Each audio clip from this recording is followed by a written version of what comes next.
Moi! Mä oon Kulosaaren yhteiskoulun yleislinjan vetäjä Marko Paasonen. Toimin myös lukion ruotsin opettajana.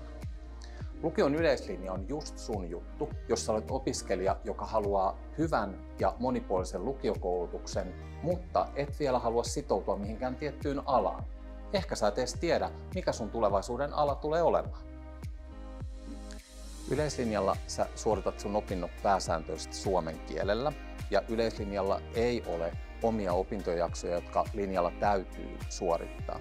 Sä voit kuitenkin valita opintojaksoja koulun muusta tarjonnasta, joka on hyvin laajaa koulun erityislinjojen kautta. Ja nämä monet opintojaksot tukevat sua matkalla kohti ylioppilastutkintoa ja jatko-opintoja. Lisäksi meillä on erittäin laaja kielivalikoima. Meillä on oikeastaan kaikki ne kielet, joita suomalaisissa kouluissa opiskellaan, ja niistä esimerkkinä A-espanja ja A-ruotsi, joita ei todellakaan kaikissa kouluissa ole tarjolla.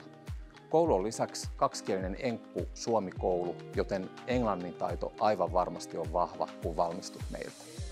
Yleislinjan opiskelijat valmistuu meiltä hyvin paperein ja hakeutuu hyvin monenlaisiin jatkokoulutuspaikkoihin.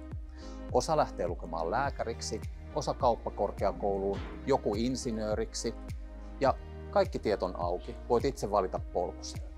Meillä opiskellaan samanhenkisten nuorten kanssa hyvässä hengessä, ja meillä opiskellaan yhdessä, ei kilpaillen. Valitse siis yleislinja ja tuu meille.